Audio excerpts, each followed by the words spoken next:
Imagina solo. ¿Creerías si te dijera que las maldiciones bíblicas pueden, en cuestión de minutos, revelar secretos sorprendentes sobre nuestra vida?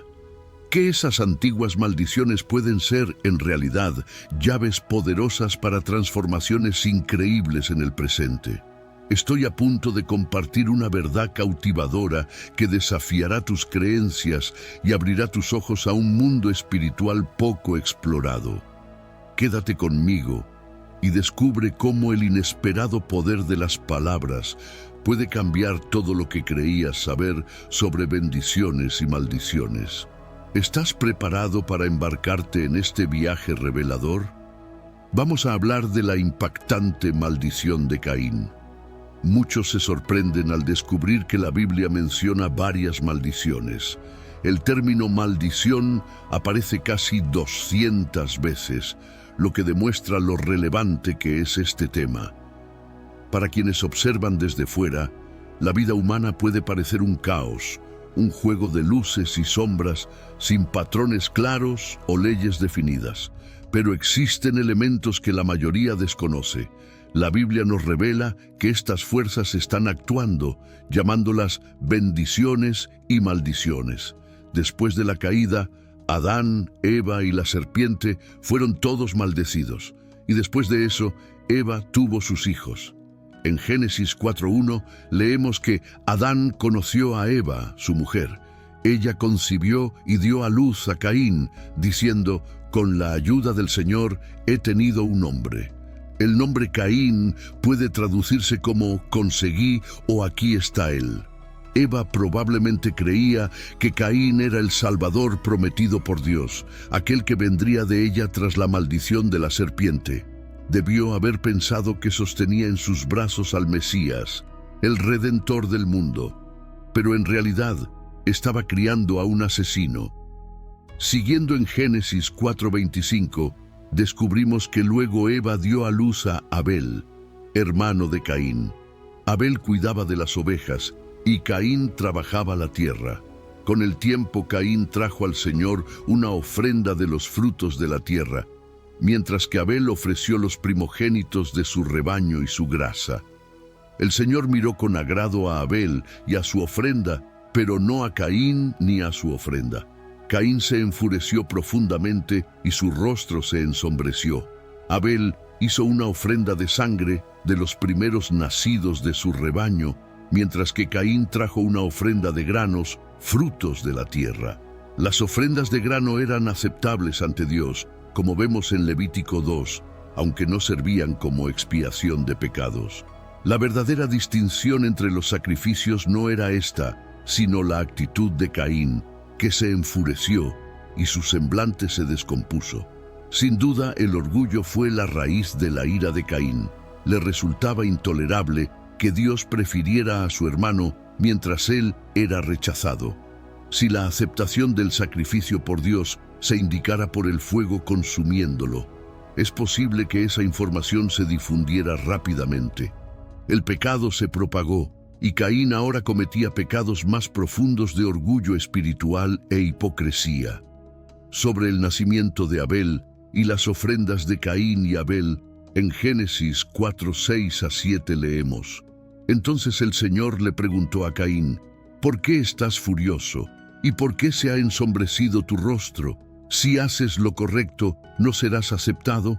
Pero si no haces lo correcto, el pecado está a la puerta, esperando para dominarte, pero tú debes dominarlo. Dios eligió interactuar con Caín a través de un enfrentamiento amoroso, en lugar de simplemente afirmar todo automáticamente. Dios dejó claro para Caín que sería aceptado si actuaba correctamente. Dios ya conocía las respuestas a las preguntas que hacía, pero quería que Caín las descubriera por sí mismo, para que pudiera luchar contra sus impulsos violentos y coléricos. Leemos: si no actúas correctamente, el pecado está al acecho. Dios advirtió a Caín sobre el potencial destructivo del pecado. Caín tenía una elección: podría resistir al pecado y ser bendecido, o entregarse al pecado y ser consumido por él. Para evitar que el pecado domine nuestras vidas, primero necesitamos someternos a la autoridad de Dios.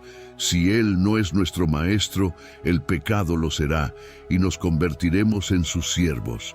En Génesis 4:8 se relata que Caín conversó con su hermano Abel sobre lo que Dios había dicho. Luego, mientras trabajaban solos en el campo, Caín atacó a Abel y lo mató. Hay una fuerte sensación de que Caín premeditó esta emboscada, distrayendo a Abel con una conversación amigable. Esto revela que cometió un asesinato calculado, ignorando por completo la salida que Dios le había ofrecido. El texto dice que Caín se levantó contra su hermano Abel y lo mató. La humanidad, aún joven, seguía rápidamente por un camino de pecado. La esperanza de un redentor se reveló como un asesino y el segundo hijo fue víctima de homicidio. En Génesis 4:9, el Señor le pregunta a Caín: ¿dónde está tu hermano Abel? Caín miente y responde: no sé, ¿acaso soy yo el guardián de mi hermano? Dios ya conocía la respuesta, pero quiso darle a Caín una oportunidad para confesar su pecado y comenzar a caminar por el camino correcto después de su error. El intento de Caín de engañar a Dios fue completamente inútil. Era absurdo pensar que Dios no sabía dónde estaba Abel o que su pecado podía ser ocultado. Al responder: ¿acaso soy yo el guardián de mi hermano?, Caín hablaba con ironía cuando en realidad debería haber sido el protector de su hermano, pero eligió ser su asesino.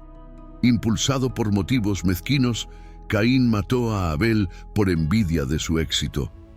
Abel no había hecho nada malo a Caín, pero la ira asesina de Caín fue motivada por pura envidia espiritual. En Judas 1:11 hay una advertencia sobre el camino de Caín: incredulidad, una religiosidad vacía que conduce a la envidia, a la persecución de los verdaderamente piadosos y a la ira asesina. La maldición de Dios sobre Caín se describe en Génesis 4:10-12. ¿Qué has hecho? La voz de la sangre inocente de tu hermano clama a mí desde la tierra. Ahora estás maldito por la tierra que abrió su boca para recibir de tu mano la sangre derramada de tu hermano. Cuando cultives la tierra, no te dará más su fuerza, serás un fugitivo errante por la tierra. Caín, por lo tanto, se convirtió en un paria, un vagabundo sin hogar. El concepto de la sangre que clama a Dios se aborda en otros libros de la Biblia.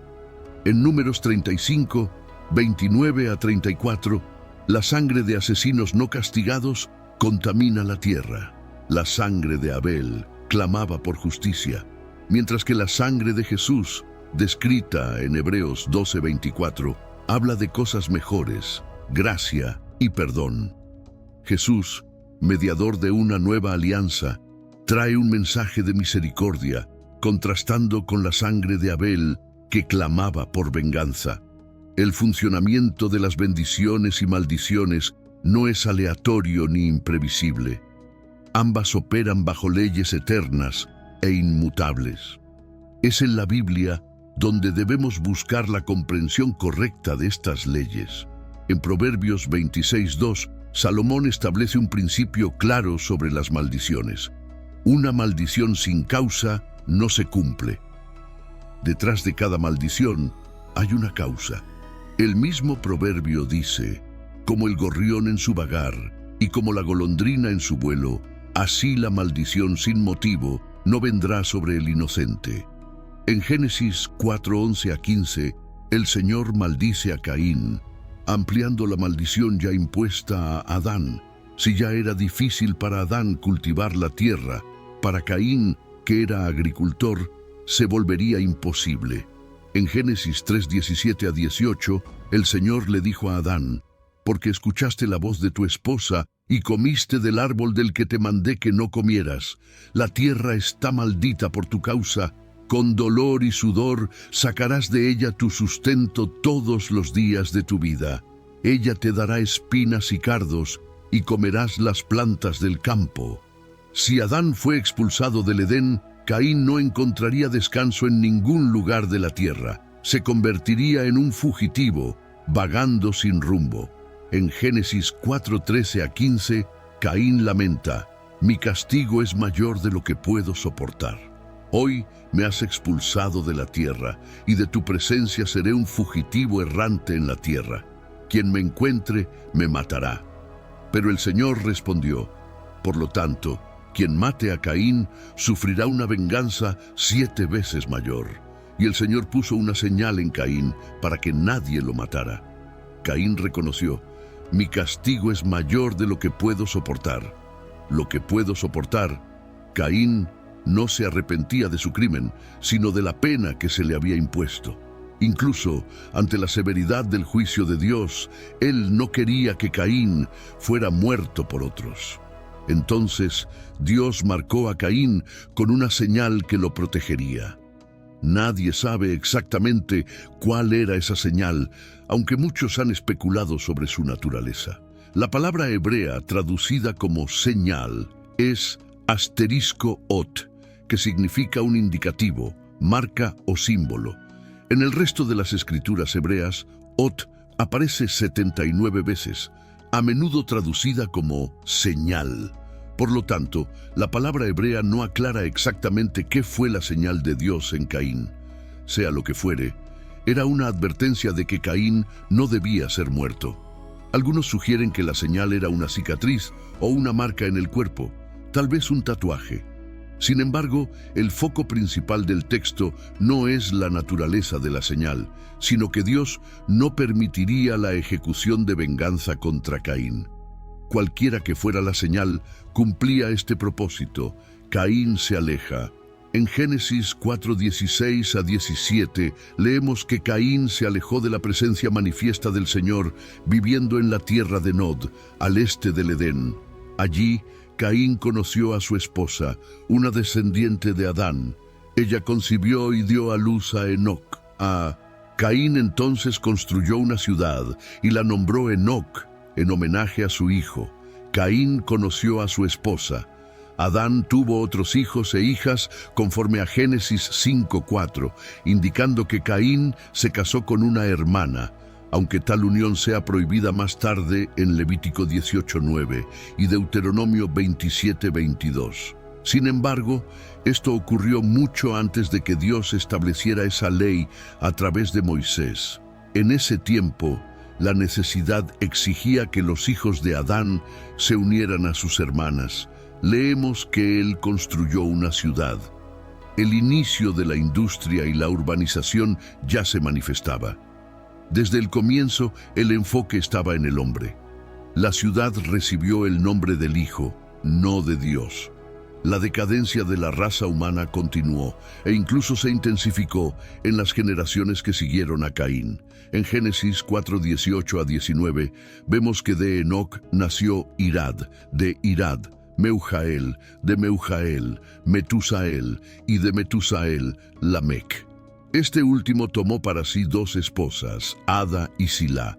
El nombre Lamec puede significar conquistador. Él fue el 6º después de Adán, en la línea de Caín. La arrogancia de Lamec contrasta con la piedad de Enoc, que también era el 6º después de Adán, pero en la línea de Set. Lamec tomó 2 esposas. Se le considera el primer bígamo de la historia humana. Los nombres de sus esposas e hijas revelan lo que había en su corazón. Ada significa placer, ornamento o belleza. Silá significa sombra, quizás refiriéndose a una lujosa cobertura de cabello. El nombre de su hija era Naama, que significa belleza. La cultura de Lamec exaltaba la belleza física y superficial.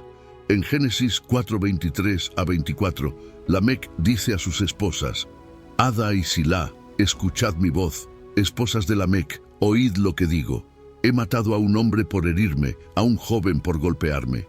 Si Caín es vengado 7 veces, entonces Lamec lo será 77 veces. La forma en que Lamec se jactaba de su asesinato creyendo que podría prometer una venganza mayor que la de Dios, demuestra una degradación progresiva entre los humanos. La raza humana experimentó un deterioro rápido que podría describirse como una regresión. Leemos: si Caín es vengado 7 veces, entonces Lamec 77 veces. Esto representa una perspectiva centrada en el hombre. La ciudad era de Caín y el enfoque de Lamec estaba en sus hermosas esposas y en la fuerza que él creía poseer. Pero, a pesar de toda la ostentación de Lamec, ni él ni sus descendientes son mencionados nuevamente en la Biblia. Él no dejó un legado. A veces, las maldiciones pueden ser heredadas de generaciones anteriores. ¿Esto significa que no hay esperanza? ¿Acaso la humanidad está condenada? Al avanzar, descubrimos que Dios proveyó un remedio.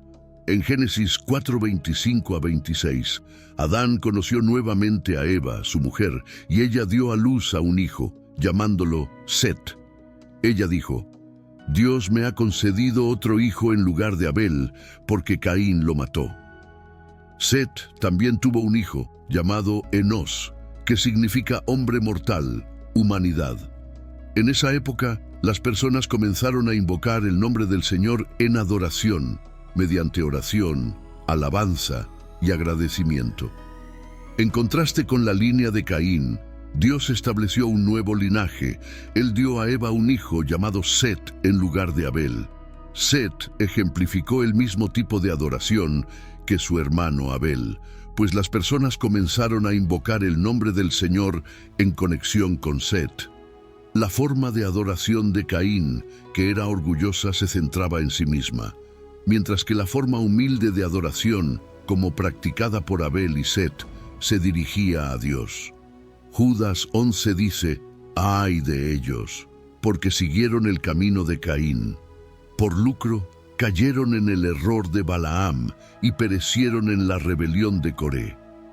No es de extrañar que, cuando Dios necesitó un siervo fiel, siglos después, eligió a Noé de la línea de Set. Hay muchas maldiciones en la Biblia, casi 200 menciones al término maldición. Por lo tanto, necesitamos profundizar en este tema. La Biblia comienza con el Dios Todopoderoso pronunciando diversas maldiciones. Antes incluso de llegar al tercer capítulo de Génesis, vemos a Dios maldiciendo.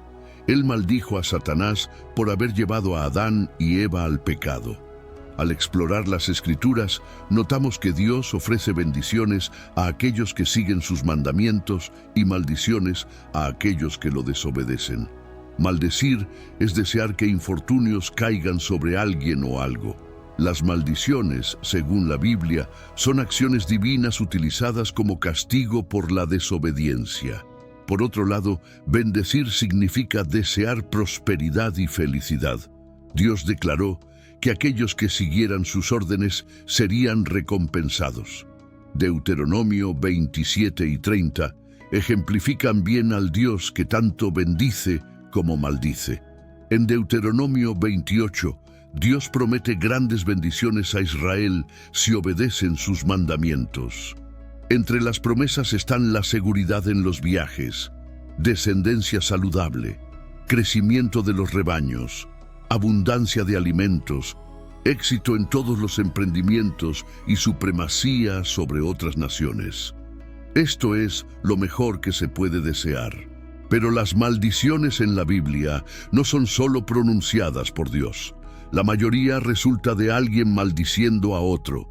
Noé, por ejemplo, maldijo a Canaán, hijo de Cam, cuando Cam lo vio desnudo y borracho. Las fuerzas que moldean la historia se dividen entre lo visible y lo invisible, y el desarrollo de los acontecimientos se determina por la interacción entre estos dos mundos. Si nos enfocamos solo en lo que podemos ver o tocar, nos encontramos con eventos que solo podemos explicar parcialmente. En el dominio visible encontramos objetos y sucesos del mundo material, aunque no siempre sigan el curso deseado. La mayoría de las personas no ve más allá de lo que les rodea. Sin embargo, la Biblia revela otro reino invisible, no físico, sino espiritual. Las fuerzas presentes en ese reino invisible tienen un impacto constante y profundo en los eventos del mundo visible. En 2 Corintios 4:17, Pablo habla de estos dos mundos. Por eso no nos fijamos en lo que se ve, sino en lo que no se ve, porque lo que se ve es temporal, pero lo que no se ve es eterno. En el mundo visible, todo es transitorio e inestable, y solo en lo invisible encontramos la verdadera realidad permanente.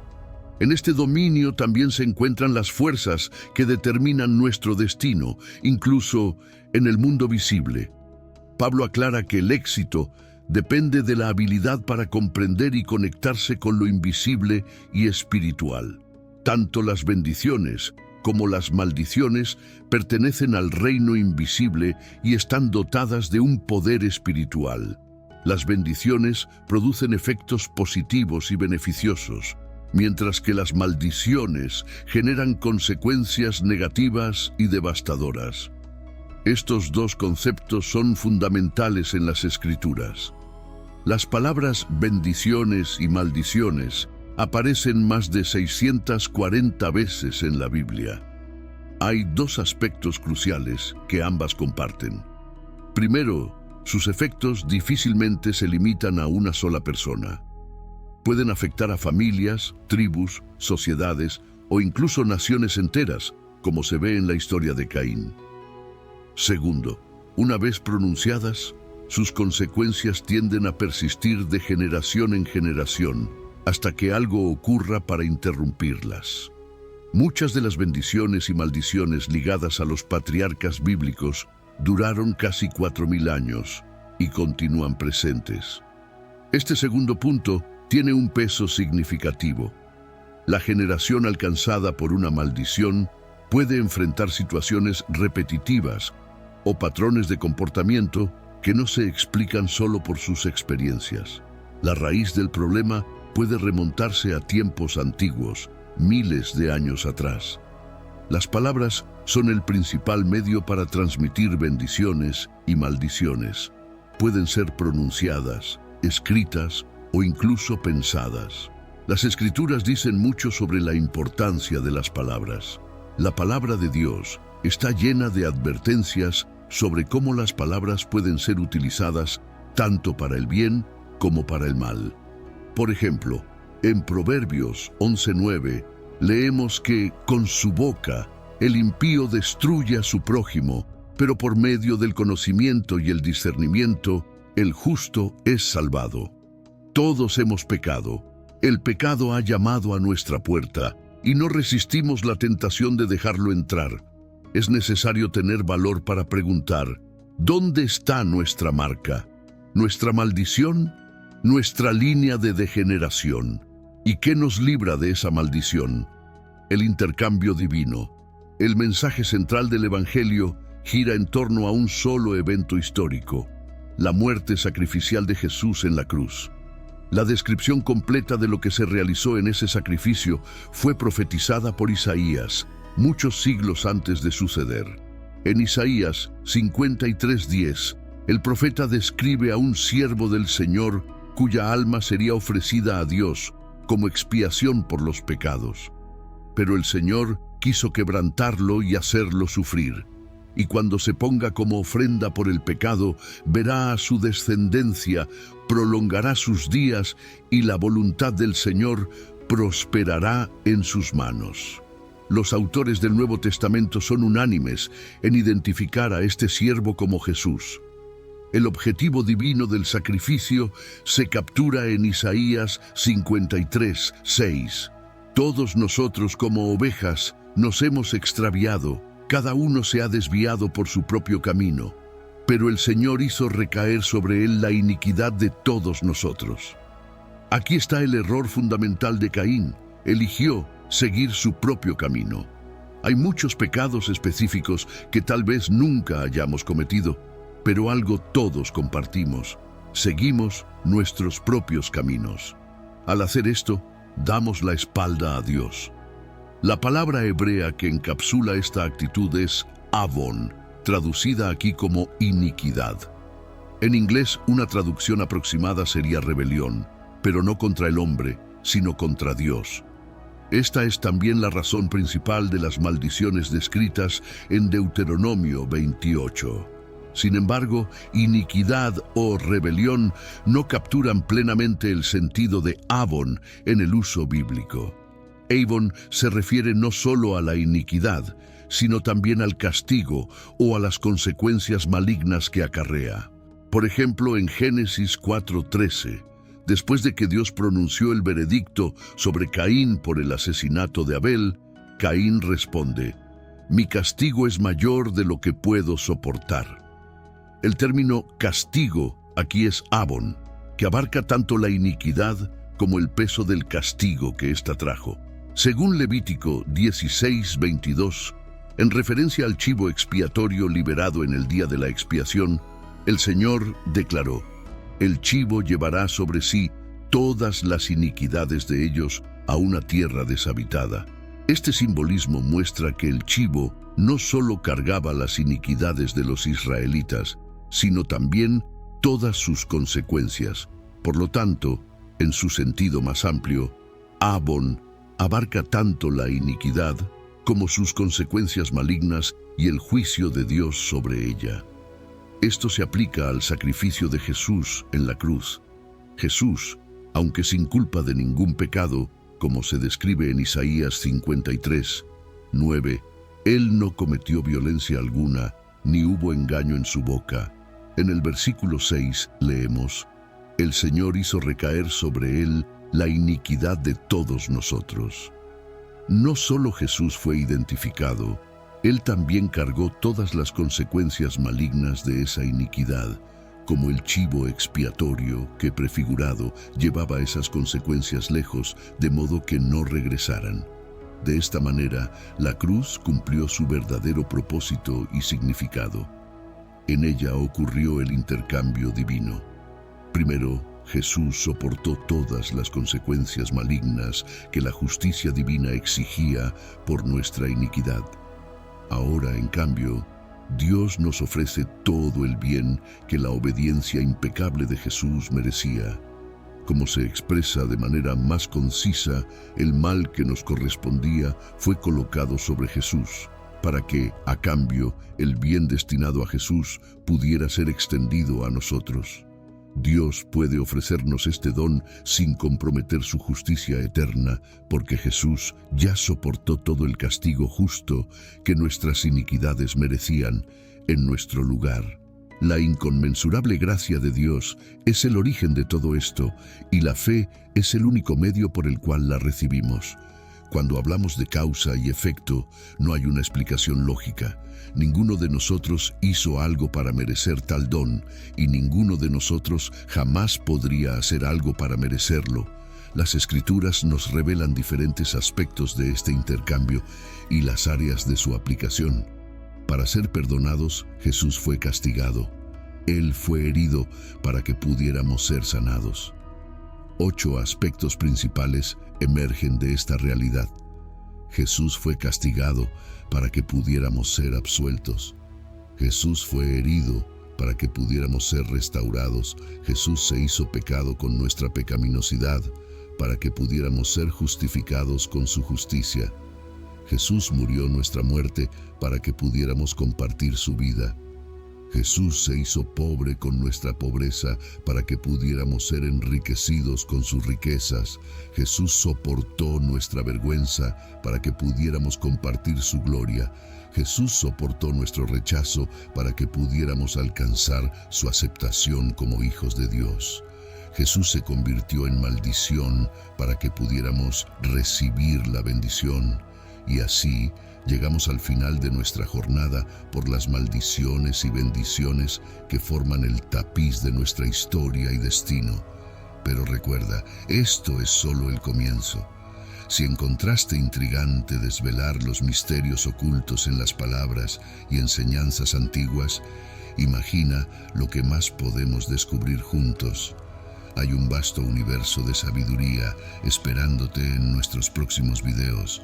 No dejes de ser parte de esta comunidad que cuestiona las creencias comunes y se sumerge profundamente en conocimientos que transforman vidas. Si te gustó este video, dale like, comparte tus percepciones o dudas en los comentarios y no olvides compartirlo con tus amigos. Ellos también merecen descubrir estos secretos. Y claro, sigue el canal para no perderte las futuras revelaciones que estamos preparando exclusivamente para ti. Recuerda, cada video es una nueva puerta a verdades sorprendentes. Hasta la próxima. Tu éxito comienza hoy.